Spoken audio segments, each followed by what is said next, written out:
Well, good evening and welcome to Earnings Express. I'm Nandita Khemka. Well, TCS has reported a strong set of numbers. If you look at the revenue growth in constant currency terms, it has grown at 2.2% on a sequential basis, which is above expectations. Even the dollar revenue growth has grown at 2.7% on a quarter-on-quarter basis. Both have managed to beat expectations on a sequential basis. Margins at a time when wage hikes came into effect from the 1st of April have met expectations. Moneycontrol expectations were at 24.7%, and the company has reported a margin at 24.7% on a sequential basis, which is bang in line with estimates. Aside of that, profit growth has also managed to top expectations. We were expecting a downtick of 3.5%, but profits have declined by 3.2%. The good part, the net headcount addition of 452 were seen in this quarter. Of course, that was after a series of quarters of headcount decline. And attrition has also been maintained, right? So, strong quarter. TCS set to have set the tone for the first quarter earnings season in terms of IT numbers. Let's decode the numbers then. Joining me right now is Gaurang Shah, who's the Senior Vice President at Geojit Financial Services, and Nirav Karkera, Head of Research at Fisdom. Gentlemen, thanks a lot for joining in this evening. All the numbers that I read out, constant currency terms, dollar revenue terms, margins as well. It looks like a fairly strong quarter, given the fact that the management has also said that all the verticals have returned to growth on a sequential basis. Gaurang, coming to you first. What do you make of the numbers? A lot of positive surprises here. Well, thank you, Nandita, for having me on the show, and good evening to all of you all. So, for us at Geojit, was actually a sign of relief. We have been maintaining a positive outlook on the IT sector for a pretty long period of time, and we all know how difficult last 2 years or a little bit more than that has been for the IT industry, especially on the backdrop of discretionary spend cuts and budgetary cuts, inability to add on big ticket clients, issues with respect to getting more headcounts under their payroll, and attrition rate at an elevated level. So I think after looking at today's TCS numbers, I hope I am not jumping the gun, but possibly it looks like that the dark side is done and dusted for the IT sector. And our calculation in US, Nandita, that possibly from second quarter onwards, you might see the speed or the run rate of improvement increasing a little bit more. And the numbers that TCS has given out today, I can definitely say that they are much, much better than what the street had estimated. More clarity in terms of big ticket clients coming in the possible near future will only reinforce our confidence and commitment towards the IT sector in terms of investment idea. Okay, that's the view from Gaurang. But Nirav, coming to you, in terms of deal wins, FY24 was a great year, $42 billion worth of deals. And as they execute it, it will reflect on their revenues as well. So revenue-wise, is the worst over? And, would you be watching out for comments on discretionary spending environment from the management? And secondly, can we expect the stock to skyrocket in tomorrow's session? Yes, so I'll take the easier question first. Of course, the sentiments are going to be upbeat around TCS. It is indeed a heartening set of numbers. In fact, it comes on the back of relatively stressful bouts of results over the past couple of quarters, but this is a welcome surprise. So we could see some bit of excitement on the bourses as well.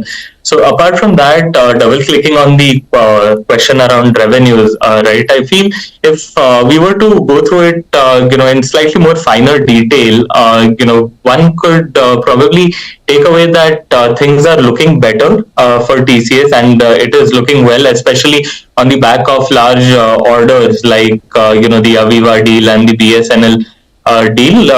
There is some bit of strength also that has been added to the expectations of revenue growth Right. However, one must also, be cautious about the fact that, although there is a sequential increase year over year, the quantum of increase across verticals has not been particularly too great. At least not great enough to pronounce TCS as being completely out of the woods. Of course, it is taking steps towards the edge of the woods, but not completely out of the woods as yet. And in fact, if you look at the demographies, India has been a major driver for revenues. North America and European zones still continue to remain under a lot of pressure, even within the sectoral spread of things. Banking, financial services, insurance were largely flattish. Consumer media were down. The major fillip was driven by manufacturing. Taking and driving the entire top line to quite an extent, right? So the aggregate numbers are looking good, but there if you go through the split in far more details, we realize that there is definitely reason to celebrate, but we are not quite out of the woods as yet. So there is a journey, but we are heading towards prosperity from here on. All right. So, Gaurang, what kind of an EPS upgrade can we factor in now, for TCS? Is the earnings downgrade cycle out of the way completely, according to you? Well, so I think, the numbers have just come out. Me and my to do the back end calculation, but let me put it this way, Nandita. Whatever earnings we've seen for FY24 last year, fourth quarter, we had penciled in a target of somewhere close to about 4,300 and beyond. I think with these numbers, there looks to be a possibility of a little bit of upward revision for the target price. But again, things have started to improve. One needs to be, a little bit cautious in terms of expecting great numbers in the second, third quarter. Like I said, improvement is there, and possibly that speed is going to be a little bit more as we go into the second quarter and possibly third quarter and fourth quarter. But I hope that the dark side is done and dusted for the IT sector.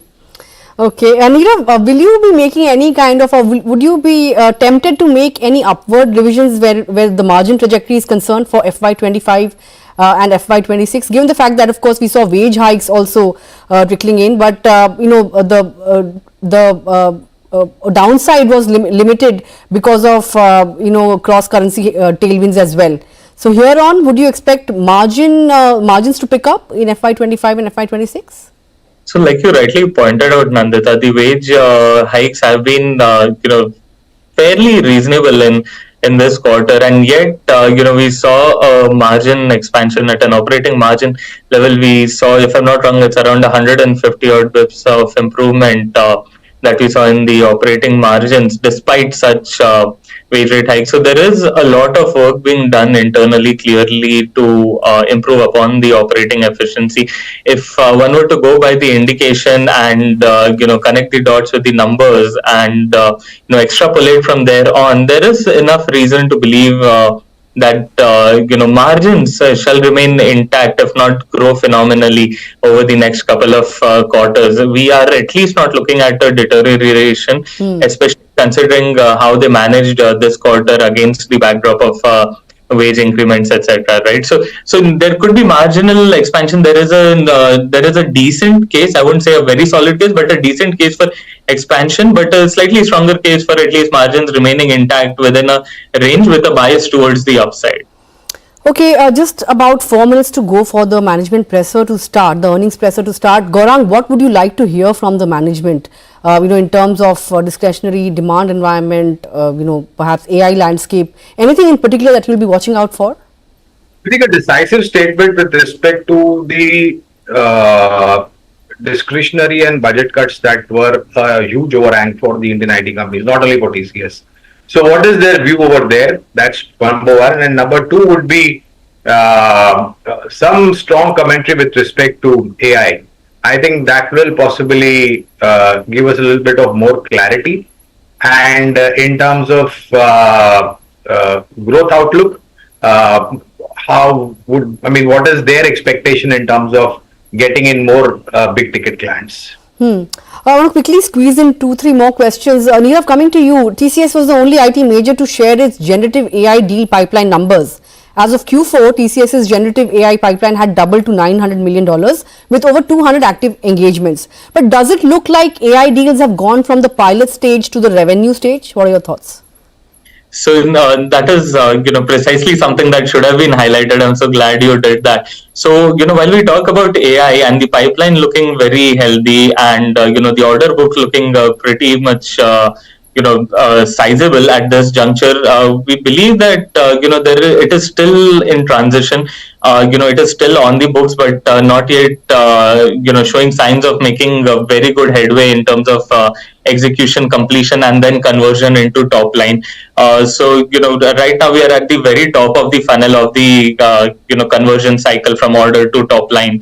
So, especially in generative AI. So, this was also something that I'll be looking out for on the call today in terms of readiness of execution and any guidance in terms of execution of generative AI projects and readiness in terms of the talent upskilling programs that they have been talking about. Of course, they mentioned about several learning hours, etc., that they have spent in. But is there any timeline or quantification that can happen additionally on this front?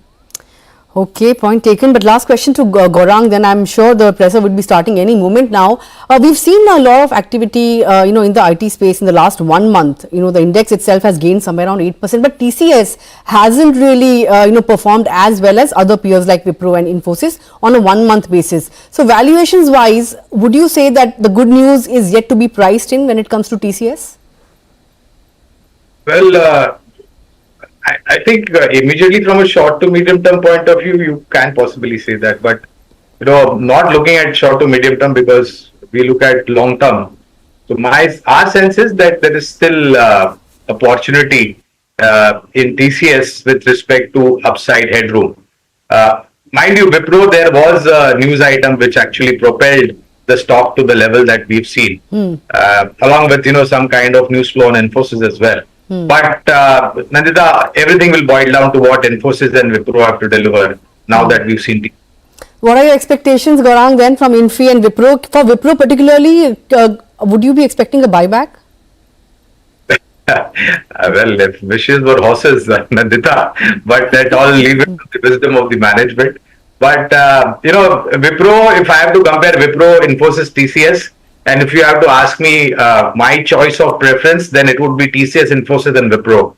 That would be the order of preference. Let's hope Wipro has a decent story to tell as far as earnings is concerned. Okay, and what about you, Nirav? What is your pecking order? Gaurang, forever likes TCS and it's always at the top of his pecking order. What about you? I would probably, just to keep things interesting, I'd say it is Infi, Wipro, and TCS. Okay, and in terms of expectations from Infosys, Nirav, would you expect any tweak to guidance on the upside, or would you say that there is still more chances of, tweaking the lower end of the guidance going forward? I believe there is a case for tweaking it to the upside. However, as we have seen in the past also, considering the way the management has been generally taking the guidances so far, we believe they'll stick to a more cautious note on that end. So while there is a case for an upside tweaking, they may still try to keep it intact within range and keep it a developing guidance, quarter over quarter. They may not want to bring it all in the first quarter. Strong, at least from a TCS point of view, it has been a strong start to FY25. But as we count down to the presser, I want to ask you a ballpark figure as to what kind of an up move do you expect on the stock. Gaurang, you go first tomorrow. That's not. I mean, it's very difficult to give a number, honestly speaking. But let's hope we see levels of 4,000 crossing on Infosys tomorrow morning. Though I don't give out short-term outlook, Nandita, you know that very well. But let's hope we see that crossover, and let's see how it maintains. Nirav? Again, I would be steering clear from numbers, but I am really hopeful it would spread some smiles. Okay. So, aside of that, looking at the commentary that has been coming from the Fed chairperson, He's pointed out that keeping rates higher for longer may actually be detrimental for the economy. So going by those statements, would you expect or would you factor in a September rate cut, Gaurang? Well, so I think a lot of people have been putting a date and a month and the quantum of the rate cut. And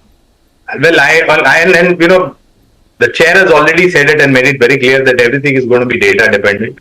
And if that is important, then one can expect a little bit of interesting rate cut from the US Fed.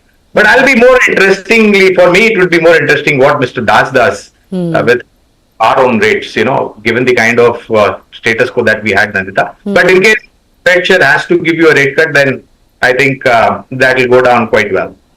Okay, I think I just want to point out that our network, CNBC TV 18, Lata Venkatesh just did an interview with RBI governor, and he pointed out that it's too early to be talking about interest rate cuts. But Nirav, typically interest rate cuts before the US presidential elections, are something that it doesn't really happen very often. So in that light, would you expect a November rate cut? There could be a correlation between the two, but I do not see it as a very definite causal relationship. I don't see a very strong causality between the two. So if there is a case, it could happen, apart from, the context of the presidential elections. However, considering the way the macros are, my fairly educated guess on the subject would be that they could remain higher for a little bit more longer. Of course, I do acknowledge the Fed's statement that it could be detrimental, but it also seems that they will be very cautious to not jump the gun, because just kickstarting the reversal cycle could also have its own set of challenges. And like you rightly said, just a couple of minutes back, hardly an hour back, the network conducted an interview with the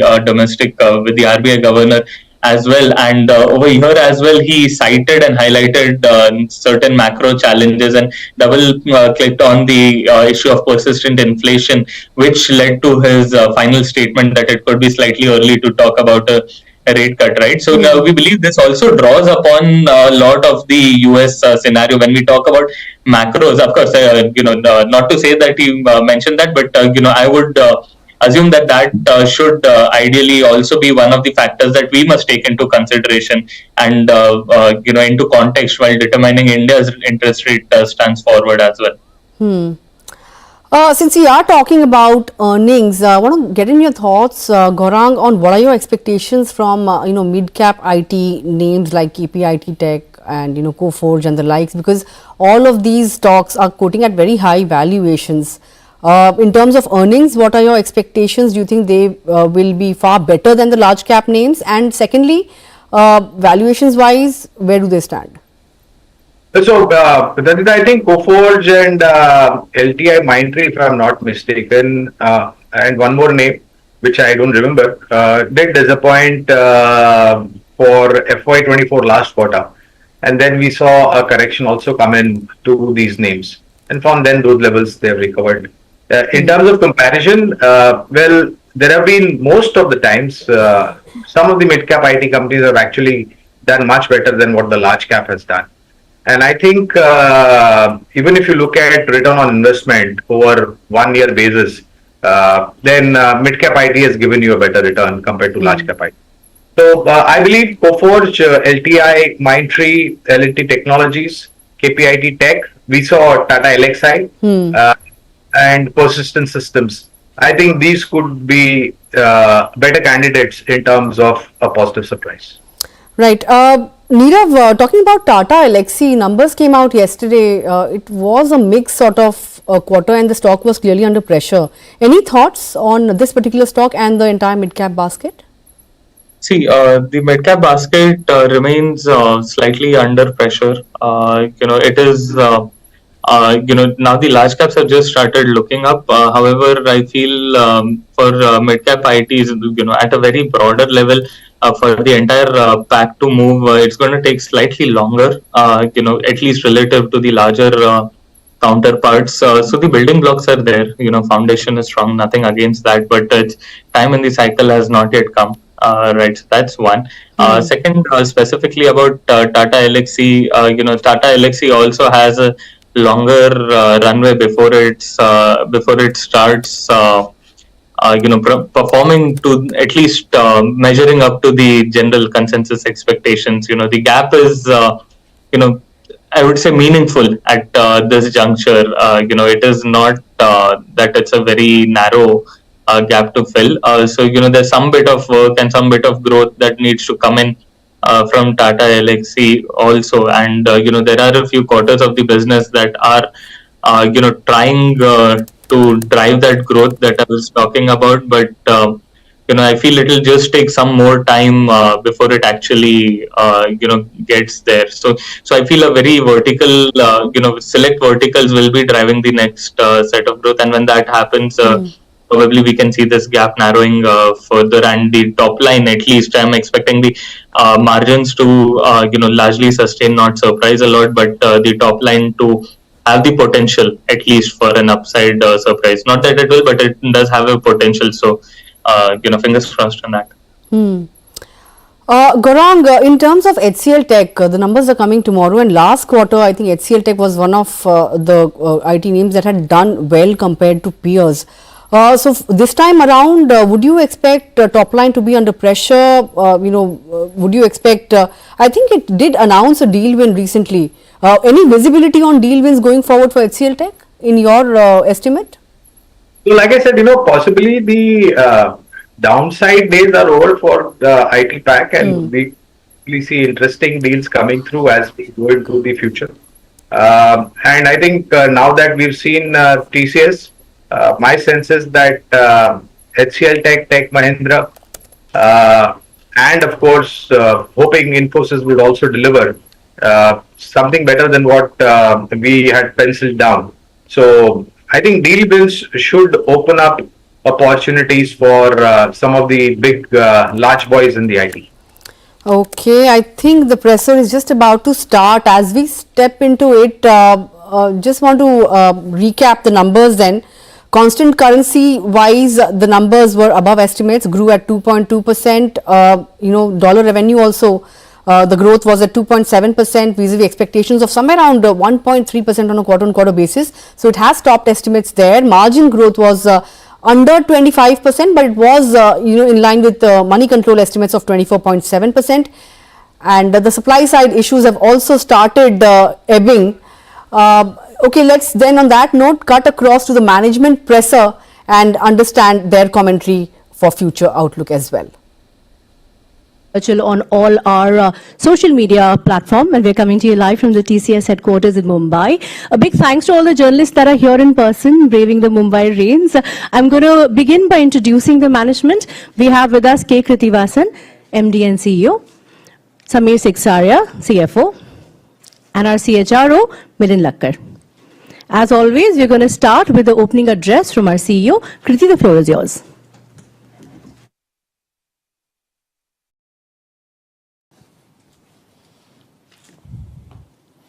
Thank you, Kritika.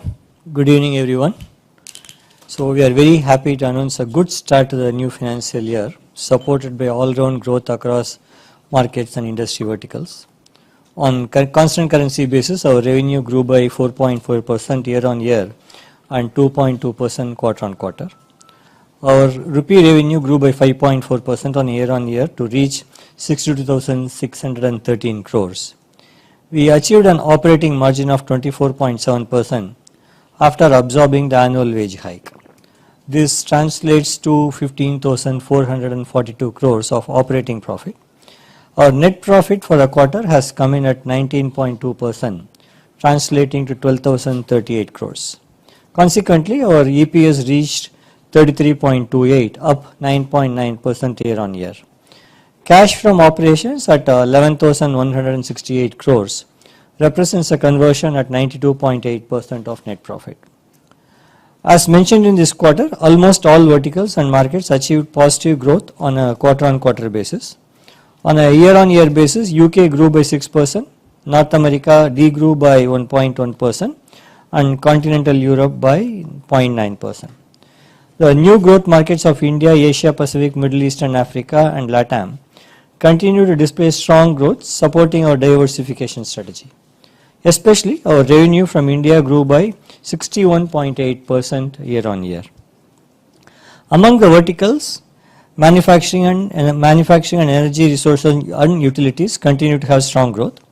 Manufacturing grew by 9.4% and energy resources and utilities grew by 5.7% and life sciences grew by 4%. TCS Banks had a strong quarter with a number of wins across multiple geographies. BFSI, consumer, tech and services and CMI continue to have negative growth on a year-on-year basis. We had another quarter of improving customer metric. The number of customers from whom we make more than 100 million rose by 3 to 63 customers on a year-on-year basis. There has been strong customer movement across all other bands also. In addition, our customer base of 1 million stands at 1310, an increase of 42 over last year. Our order book closure for the quarter stands at $8.3 billion. Our order book for North America stood at 4.6 billion, BFSI at 2.7 billion and consumer business at 1.1 billion. In Q1, our net employee headcount addition compared to Q4 was at 5,452.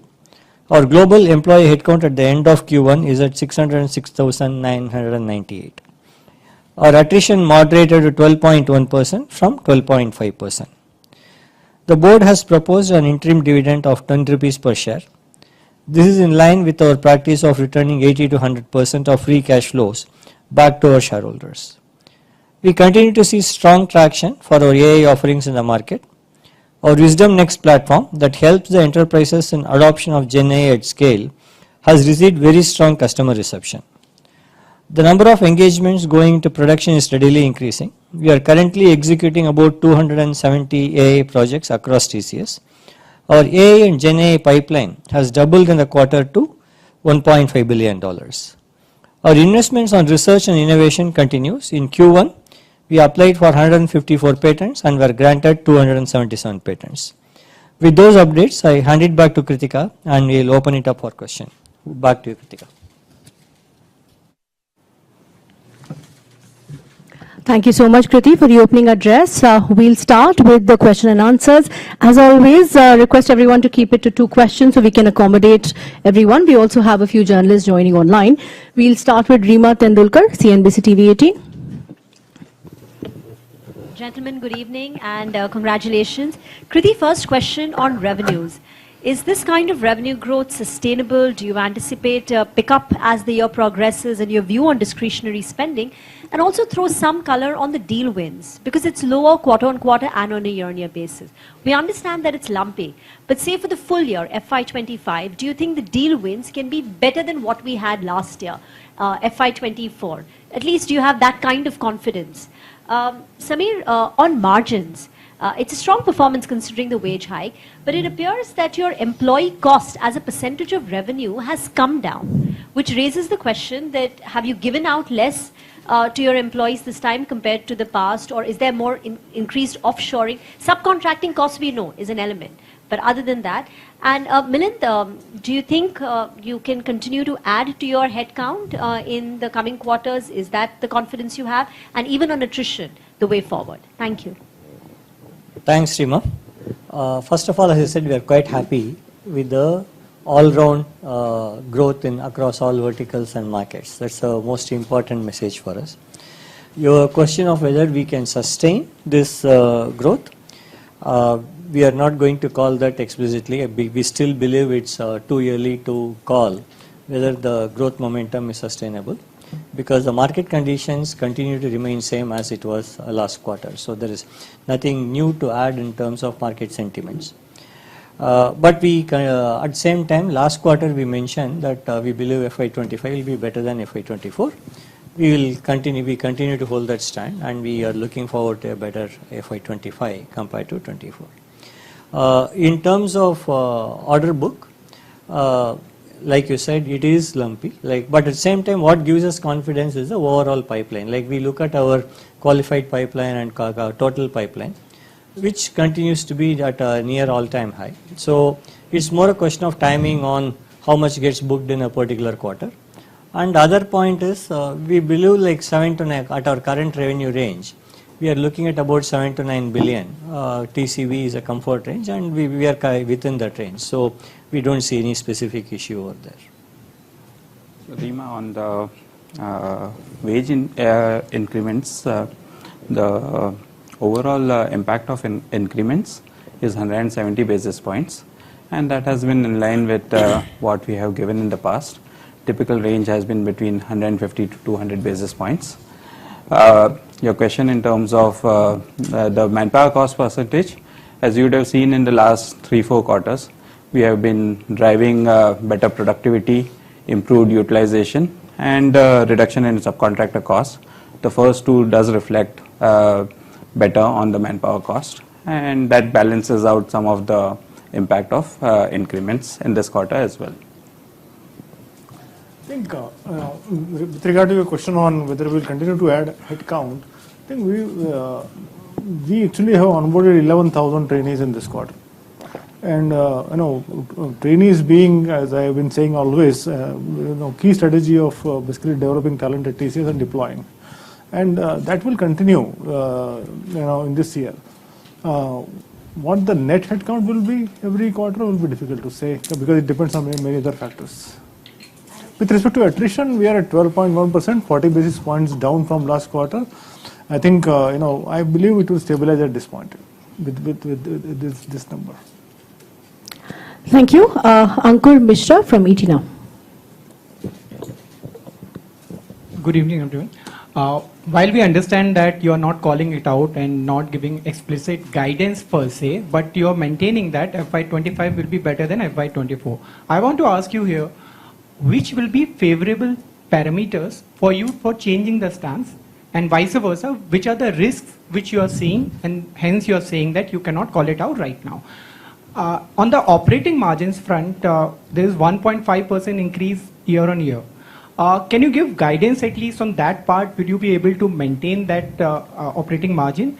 And on the attrition rate, while you have maintained that this is the level where you will be able to maintain at near 12%, do you believe that from forecasting point of view, if I would say so, that attrition levels will not go anywhere from here? Okay. Ankur, first on the parameters or what yearly indicators, both from a favorable or risk perspective, I would say what is the how much is the re-evaluation of the ongoing projects that's going on. Okay, if customers continue to re-evaluate the whole discretionary programs and some of them get passed, the rate at which it gets passed, that's probably an indication. Second is the sentiment in terms of how much they want to go towards cost optimization, how much they want to invest. These are the parameters that would also give us the confidence. And as I said, like this, in our view, remains very similar to last quarter. That's the reason we're not ready to call out whether the growth momentum will sustain. So, Ankur, typically the biggest headwind which we have is what we take upfront in the financial year, and that's what has happened. And typically we claw back and inch up in each of the going next quarters. And we'd expect that journey to continue.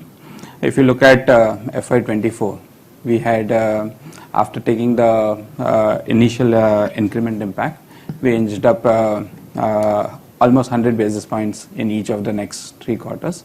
And that was driven through significant driving significant operational efficiency. And we stay focused on driving operational rigor in our operation. With respect to attrition, 12.1% where we are at right now, and I obviously cannot predict for the future like everything else, but I think I'll say that will be a few basis points here and there, but will be in the vicinity of this in the coming quarter. Thank you. Sajid Mangat from NDTV Profit. Hi, Kriti. Give me a sense of, you said you're not in a position to call out growth as of now, but give me a sense of how North America is doing as a whole? Because on a YOY basis, it has fallen. If you can also give us a color on a quarter-on-quarter basis and how North America has done, and in the verticals BFSI in particular, where are you seeing some kind of recovery happening in that segment for BFSI? Samir, 140 bips quarter-to-quarter impact on EBIT margin, 3% down. You said you will inch up over the next quarter, but what is the kind of levers that you have, given the fact that we are seeing the subcontracting cost is also going up in this quarter, and if I'm not wrong, you have said that we are going to rely more on a bench to fill up those vacancies. So are we going back to a case where you're going to get back to subcontracting costs ahead? And 11,000 odd fresh trainees, but for the full year, what if there is some guidance on number of trainees or laterals that you look at on a net and or a gross basis? Yeah. See, first question you asked on North America and BFSI. So BFSI or North America, if you take both, the quarter on quarter, as we said, they have a positive growth. But for that to reflect on year, it takes, because it's a trailing number, right? It takes probably a couple of quarters, or you have to have a superior growth in single quarter to turn positive. So with the kind of growth we have, it's improving, but it needs some more sustained growth on a Q-on-Q basis to become positive on a year-on-year basis. Both BFSI and North America are also intertwined because we have a great exposure to BFSI in North America. So as BFSI you start seeing growth, North America will see, the vice versa is also true. From within BFSI, we had a good reasonable growth compared to Europe this quarter. We don't call out separately, but now BFSI in North America grew better than Europe in this quarter, Europe and continental UK, which is a good sign, like it's a recovery on the North America BFSI. Within BFSI, we saw better growth in banking compared to previous quarter, which is again is a good thing. North America, other segments like manufacturing continues to do well, and we had a good growth in energy resources also. So it is having life sciences also have grown. So multiple segments have grown, but as I said, it's too early to call out whether that will be sustained.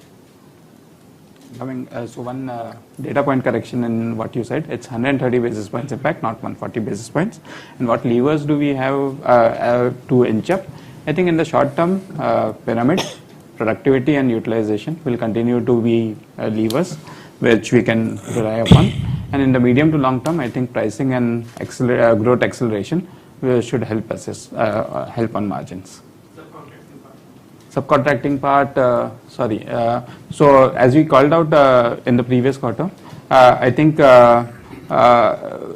we should see it staying stable around these levels. It need not be an incremental lever, but that would also depend on how demand plays out going forward. 11,000 trainees have come in. We have already going through a national qualifier test. Actually, concluded the test already, and we have a significant number of people cleared those tests. Interviews are going on. My numbers, like I always every year say 40,000.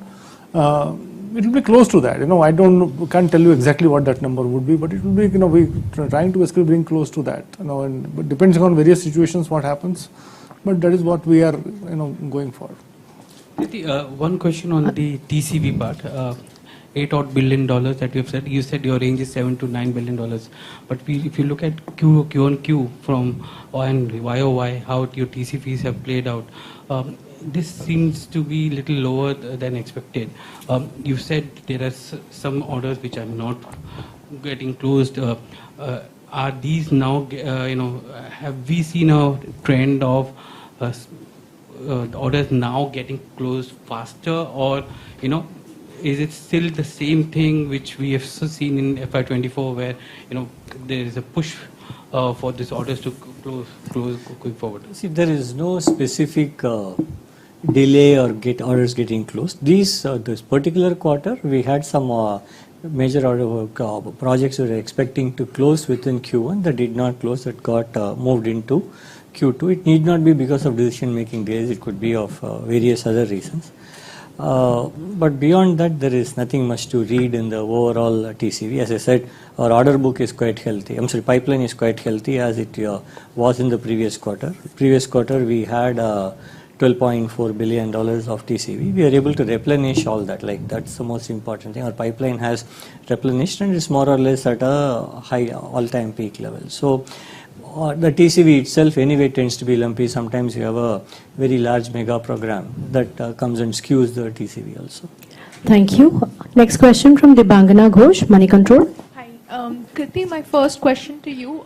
This quarter, we are seeing a lot of the growth coming from India, MEA, and regional markets.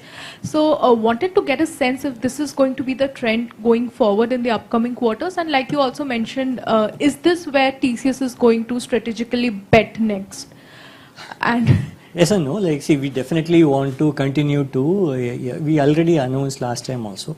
Diversification of revenue has been an important strategy, and we look at these markets as very important growth levers as we go forward. But does it mean that the other geographies will not grow? We hope they do grow very well, faster, and so. But we do believe these regional geographies will become material over a period of time. right, and from a vertical perspective, this quarter we saw the revenue contribution from BFSI has continued to come down. Is that also where we are going to see more diversification come in? See, like BFSI has had only this quarter, after a couple of quarters, at a positive growth. So when you have a couple of quarters of degrowth, the contribution overall percentage will come down. And also you saw the revenue coming in, BSNL is one of the key revenue levers for us. So when BSNL is non-BFSI and revenue comes from other sources, BFSI contribution naturally comes down. Sure. One question for Milind. Wanted to get a sense of what the lateral hiring plan is going to look like for FY25. Are there going to be certain skill sets that you will be betting on, like looking for rather, expanding? Like I always say, our key strategy has been to basically hire from the campus. And then during the quarter, during the year, some sweep quarter planning of that also happens. We figure out what are the skill gaps we have. And based on that, we hire. And those skills are across the dimensions in various aspects. So, it depends on the specific business situation. From, I can keep on naming, but we hire everything. And from very niche skills to some generic skills also at times we need. So, very difficult to call out specific skill sets, I'd say, because it is not specific. It is across the board. Right. And what is the outlook on large deal wins and mega deals this year? See, we are discussing with our customers on number of large deals. I don't want to put a specific number, but this is very similar to what happened. Particularly, see, mega deals are quite lumpy like that. You may never have many of them at any point in time, but large deals numbers are quite healthy, like it used to be in previous quarters. Sure. Thank you. Next question from Himanshi Lochap from Economic Times.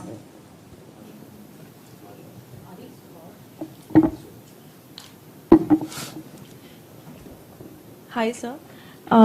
You said that your AI, cloud, cybersecurity, and enterprise solutions have led the growth this quarter.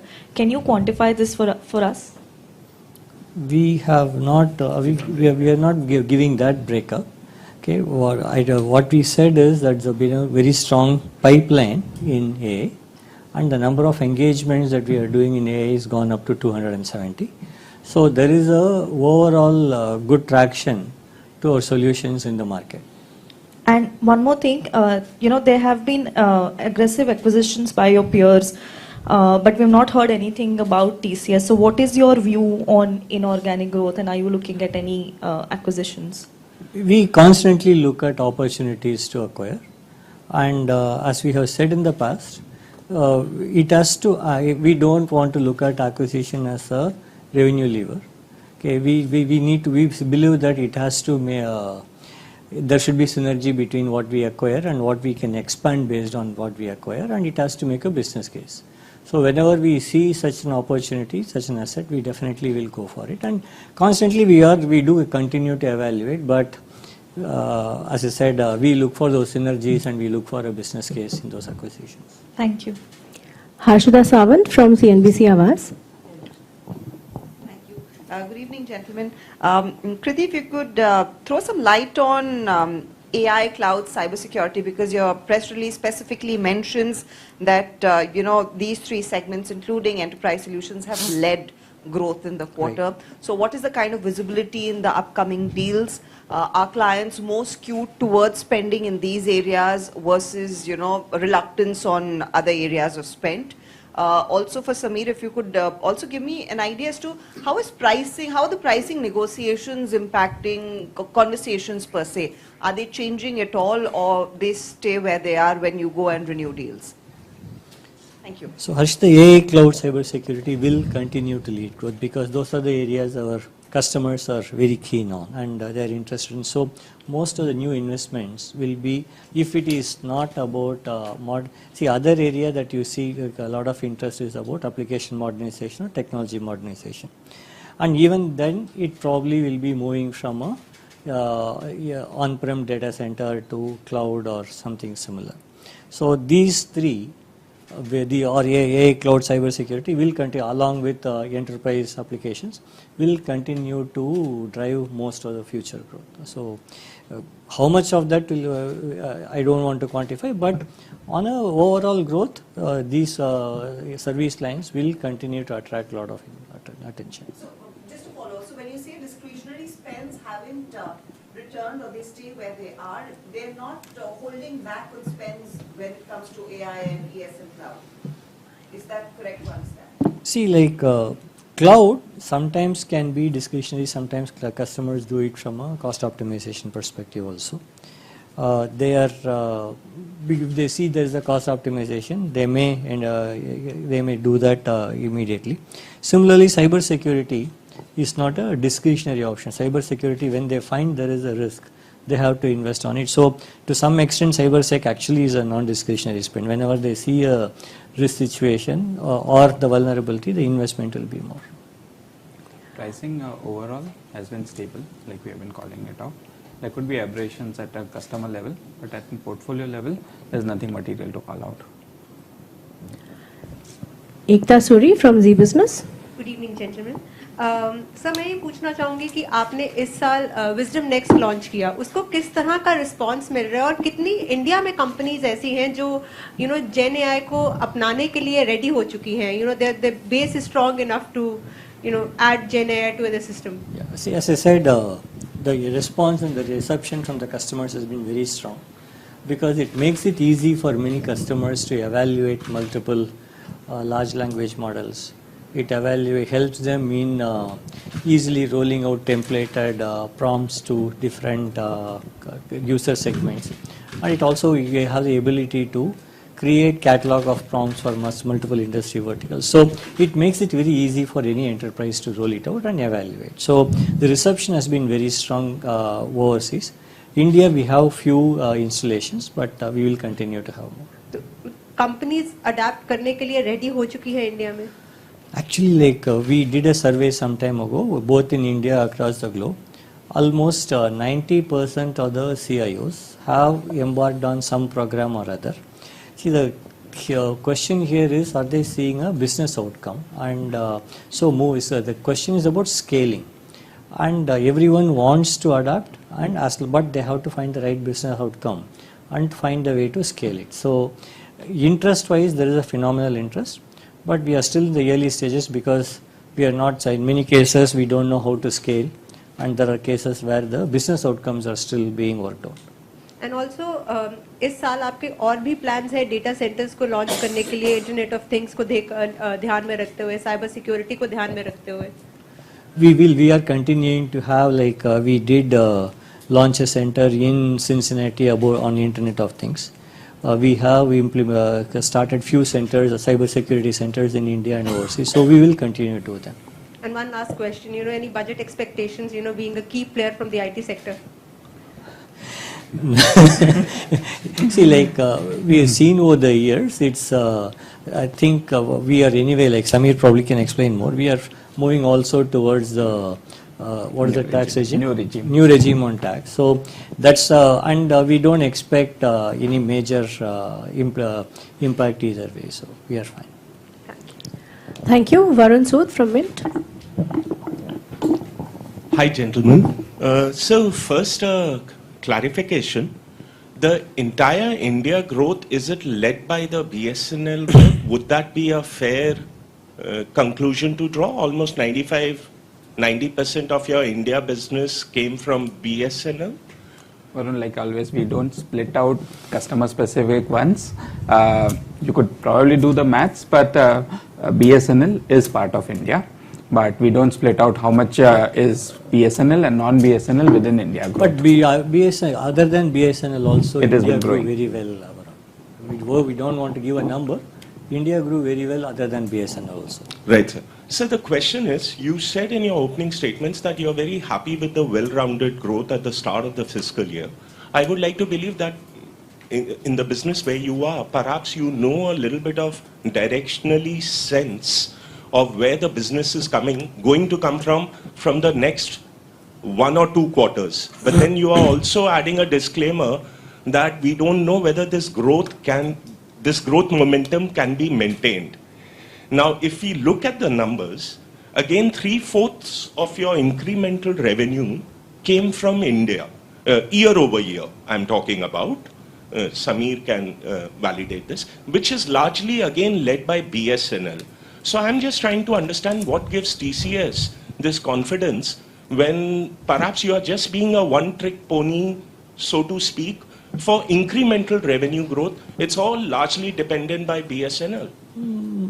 I can, without getting into the specific numbers, Varun, yes, BSNL did grow well, but is it all driven only by BSNL? When you compare with, again you have to compare with what is the last quarter Q4 growth versus Q1 growth. I would say non-BSNL had a substantial part in this growth. Okay, and BSNL, as I said, like all markets grew. Okay, last quarter, I said sequentially, all the markets grew, all the business verticals grew. If it is only BSNL, it's primarily India story, like you would not have seen growth in other markets and multiple other verticals, because we do see growth in on a sequential basis, not on a year-on-year basis. On a sequential basis, there is a strong growth outside of BSNL. When I say strong, relative compared to what we have seen in previous quarters. So it's not a one-trick pony, but at the same time, the reason that we are hesitant to call out a sustained growth is we do find market conditions to be quite volatile. Customers do take decisions at a very short notice based on what they perceive or the market conditions and their sentiments. So just a last question. This customer uncertainty, is it primarily because of the macroeconomic? Because when I look at the markets, when I look at the performance of some of the Fortune 50 companies, it doesn't reflect in their numbers. Or is there a little bit of uncertainty being caused by the rise of Gen AI, which perhaps is making clients a little circumspect on giving business to Indian IT outsourcing firms? We have, I would say the first one is probably more true, Arun, in terms of they themselves are not sure whether the while their business individual. I have seen many of the enterprises. Some of them, many of them, particularly the banks, have posted very good results or likely to post good results. But it's more about their outlook on what they see, because they are uncertain. They are preparing for a rainy day. And that is what is causing this. I don't think Gen AI related pullback is not significant. Thank you. Ashish from PTI. Thank you. So you said that regional geographies, including India, will become material as we go ahead. So like generally with integrity of examinations coming under a cloud within India, how big an opportunity is that segment? You're already present there. So how do you look at that opportunity, and do you have the necessary solutions? Because quite a lot of them would be specialized examinations or going beyond what you already do. So on that piece. Probably TCS is the biggest player in the examination market. Our technology is very, very superior in the or TCS Ion, that assessment platform is probably one of the best platforms in terms of technology. And the market share TCS has today on a computer-based exams. We don't participate when it's a paper-based exams. On a computer-based exams is very high, and we continue to strengthen it further, technology further, and we do expect to play in this market significantly. So the second question, this is to Sameer. So you mentioned that productivity and utilization are the immediate margin levers, and from a medium-term perspective, pricing and growth would help. You're saying pricing is stable broadly. So given where we are, how confident are you to close FY25 in the aspirational band? Okay, so I think where we have started Q1 with at 24.7 is 150 basis points higher than what we did in Q1 of last year. And as we said, we explained the levers, and we stay committed to the 26 to 28 aspirational band which we have been talking about. Thank you. Benny Chan from the New Indian Express. Hi. Two quick clarifications. You said that what is the absolute outgo would be on the salary hike? 170 basis points is the impact. That works out to about absolute number of about a little more than 1,000 crores. Per quarter. That's for the quarter. For the quarter. Yes. Okay. And on the hiring part, you added 11,000 trainees. And what is the offer letters pending now? No. What I said is we have a national qualifier test which is just we are in the process of concluding it, and the interviews are going on. Okay. And based on the overall situation and based on the fact that we have a certain historical number we hire every year, based on it we'll decide and hire in the coming quarters. Okay. Next question from Rosuke Hanada from Nikkei. Hi, since we are Japanese news agency, so I would like to ask about what do you think about the opportunity for the Japanese clients? Currently, when we see the geographical portfolio, North America, definitely North America is one of the major segments. But what do you think of the rest of the area, such as Japan or such kind of area? We are quite focused on Japan. You know that we have a joint venture with a major business group in Japan. And our business is continuously growing. In fact, our engineering business is very, very strong in Japan. We continue to look and also we are looking at, while we increase our footprint in Japan, and we have multiple delivery centers already. And we are also working with multiple banks and manufacturing organizations to see how we can do certain amount of offshoring so that we can provide more flexibility and speed to our Japanese business. But it is a focus area for us. And second question, the last March, the Union Cabinet approved the India AI mission. And what do you think of the impact of this AI mission on the company's some strategy or financial performance? So it is definitely a great opportunity to create bring in more startups into play and more innovation and more research. And from TCS perspective, we look at it in a very, very positive way because we do want more, while there is a lot of interest in generative AI, we need more skills also. I think this will create more deeper skills available for us to create more solutions that we can take to our customers. Thank you so much, sir. Ayushi Kar from Hindu Business Line. Hi, sir. I just wanted to call out, this is the first quarter where NGSR is not here and his presence is sorely missed. I wanted to understand, given that your management is sharing his responsibilities, what has the experience been like sort of doing this quarter without him, and how have you divided the responsibilities? And on his pet BSNL, are you going to complete the network rollout in this financial year, if you can give us? I don't know what is the right answer to say experience is good or bad. We definitely miss him. Okay, he's been a statesman amongst us who were who was helping us in many things, and the way we have shared his responsibility with the rest of the management team. And so far, he is whenever we need to seek his counsel, we do seek his counsel, and so it's been working so far quite good. Yes, but can you give us an idea on the BSNL deal? Will you be completing the, can you just say categorically say that the network rollout? The current plan is like we had, I think it was a 24 months rollout that we had worked out contractually. Right. We are working on those 24 months period. At this time, we are quite, we have a plan to deliver as per the contract commission. And will it be finished in this financial year? That's what we are looking to do. All right. I also wanted to understand, you spoke about how generally a lot of your deals are shifting exclusively towards AI. Can we expect any mega deals for AI exclusively in this year? See, like it'll be very difficult to have a mega deal on AI. Probably there will be a mega deal that incorporates AI. That's the way you would see. Like you may not have one deal only on AI. Like you'll probably do a large program in which AI will be a main significant component. Right.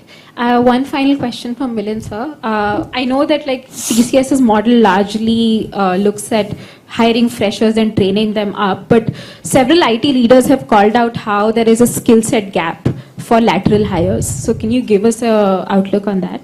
I think it all depends on how you plan. You know, if you plan well, you will have a lesser gap. Because when you are bringing people from the campus, you would train them for some time and then eventually deploy them, and figure out what the gap is and then hire the remaining from the market. All of that, if it is done well with a proper plan, we normally do not see an issue. If we also have a planning issue, we'll also see a gap. Otherwise, not. Thank you. We'll now go to our journalists that have been patiently waiting online. Let's start with Sankalp from Bloomberg.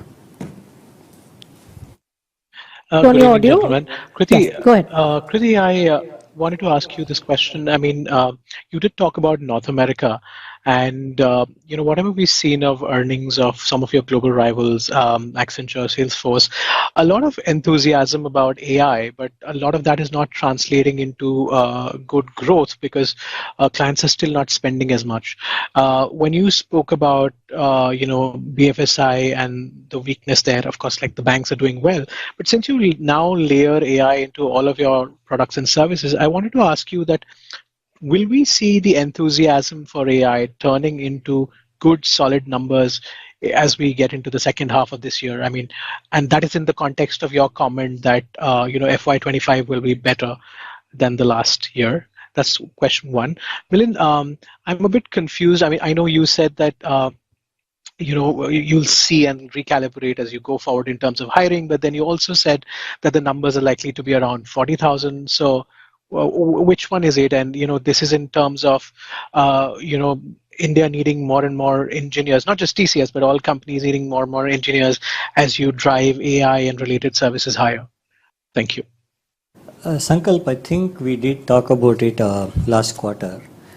Any new technology that comes in, we overestimate the impact on the short term and underestimate its long term impact. And that same thing is happening in AI. We expect a significant revenue, significant impact within a few quarters. My view is the interest will keep increasing. We will identify newer use cases. We will understand how this technology has to be deployed over a period of time.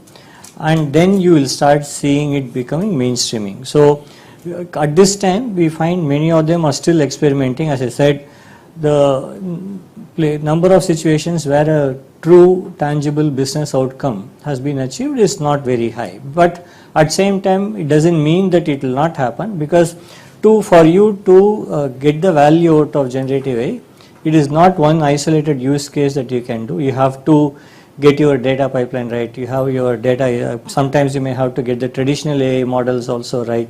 It has to work in combination with multiple other technologies. Then that's a time you would probably start seeing a tangible business outcome. So it is going to take some time, but till then people will be experimenting with point use cases. In such situations, the projects and programs will tend to be small. So we need to wait for this technology to mature in a way that where people know how to deploy it and what else they have to do to get the business benefit. Okay, regarding trainees, what I said is 11,000 we already onboarded. Trainee is a core strategy for TCS. Campus hiring is a core strategy for TCS. We normally plan for 40,000 every year. So far, we are also in the middle of a national qualifier test and a good outcome coming there. With all the things which are happening, will come. I would like to go to close to that number. Let's see how it goes. All right, next question from Shivani Shinde from Business Standard. Hi, Yourself good and ask evening, your question. gentlemen. Yes, go ahead. Yeah. Hi, Kriti, I just wanted a small clarification. So when you said AI deals doubling, you also shared a figure which is $1.5 billion. That's correct, right? Last quarter, we announced 900 million. That's become 1.5 billion. Right. Is it, just want to get some more color on this 1.5. Is the size of the deals continue to be small, and do you see what is the time period for these deals? Are these short-term deals? Are these long-term deal, or there is window for it to get extended? That's one question for you, Kriti. Sorry. Sameer, Sameer, just wanted to get some sense from you for the capex for this fiscal, considering you have most of your employees back in office. Do we see a jump in that number? And Milind, a clarification rather back on the 11,000 trainee numbers. Last quarter, if I'm not mistaken, you did say that there has been a delay in onboarding. Does this onboarding of 11,000 training means all that delay is now being, all of those trainee freshers are also there and onboarded? And when you say the total hiring number is around 40,000, so is there a room that it may not be 40,000 as well? That's it. Yeah. Thanks, Shivani. First on AI, many of the deals still tend to be a short-term period, maybe a quarter or 2 quarter opportunity where you implement a specific use case. But we do have started seeing some of the long-term deals where for one of the clients we are creating what they call a AI office. It creates the overall infrastructure methodology for implementing AI solutions, and then this office will be looking at multiple use cases and roll out those use cases. It's some of the customers have started establishing their AI office also, which tends to be a long-term opportunity. So to answer your question, most of them are short-term, but we have started seeing some long-term opportunities as well.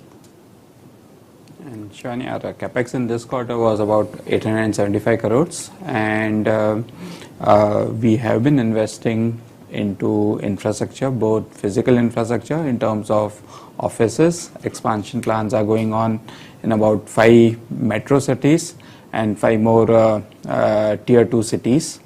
And also we have been investing on expansion of our technology infrastructure. Shivani, a part of that 11,000 has come from the past year, a small part. And now we do not have any backlog from the last year. So now going forward, whatever we add, we'll add from the coming year. With respect to, I would like to repeat that, this is a strategy for us, core strategy for us. So we actually want to go to that number.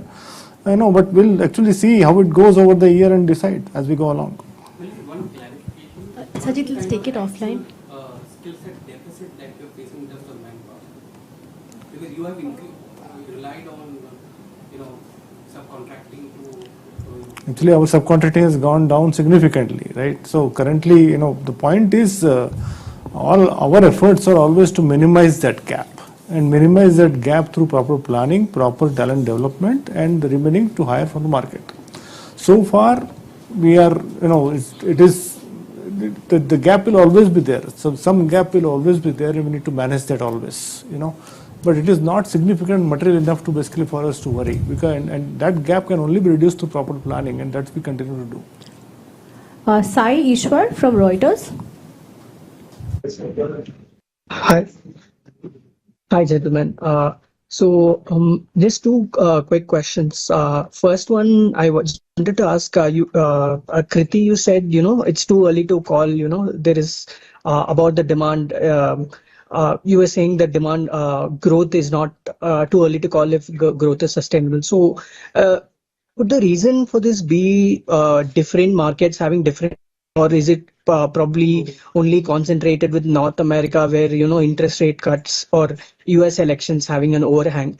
And second point I wanted to ask was about, you called out saying Gen AI is not having a impact on demand, but do you think a lot of these global capability centers are opening in India and Southeast Asia? So is that one of the reasons where outsourcing spend is being repurposed for insourcing spends? Thank you. So first on the demand, our major markets are North America, Western Europe and UK. Like that's where close to about 85% of our revenue comes from. Amongst those markets, the market sentiments and outlooks very similar. So the reason that there is a demand we are not able to call out is the uncertainty in those markets. From GCC perspective, see, we do see some kind of growth in GCC, but so far it is not impacting us in a major way. So I don't think we will start worrying about. We are not worried about it at this time. But any Next specific question reasons, from Padmini sir, you Dhruvaraj can from Financial Express. Sorry, Sai, you had another question? No, I just wanted more clarity on the reasons. Sir was saying about UK and US, right? With elections getting over in the UK, do you think probably there will be a demand recovery? Right, like once the new government announces the policies and way forward, it should be bringing more clarity in UK definitely, and same thing should happen in US. Once the elections are over, there would be greater certainty. We'll go to Padmini from Thanks a lot. Financial Express now. Hello, Yourself gentlemen. yeah. Hi. So, have you stalled variable pay for your employees in the wage hike you just offered for who are not working out of office? And if so, how many employees were affected? Also, how much is the variable pay for the next year? Also, your women workforce percentage has stagnated between 35.5 to 35.8 since FY22. Why is that? And when I compare this quarter's figure on a YY basis, it has dropped around 30 bips. So does this have to do with company strategy of asking employees to work from office? I think yes, there are implications for people not coming to office. We do not give out the amounts of what that impact would be, but it is something which we are doing more from basically bringing in the discipline standpoint and not for any other reasons. And most of our employees now, if you look at it today, 70% of our employees are back to office. So I'm not too much worried about the quantum of the number of people who will basically be not coming and getting affected because of this, and this number is increasing every week, I would say. So I am not worried about that. I am also not worried, and in fact people are realizing the value of coming to office. Some of them have come to office for the first time because they joined TCS during the pandemic. All of that is basically creating positive energy in the system. So everybody has to look at it, and looking at it very positively, and these aspects are temporary in nature from our standpoint, and need to be looked at from that angle by everyone. Okay, on the All right, Rohit Chintapalli from Business World. That's the last question from our online journalists. Rohit, can you unmute yourself? I believe Rohit's traveling right now. Rohit? Okay, I think we don't have his network. All right, so with that, that brings us to the end of this press conference. Thank you so much to all our stakeholders for joining us, and a big thanks to everyone that's joined us. Have a great evening, and to all the journalists that are in person, please join us for our refreshments. Thank you and goodbye.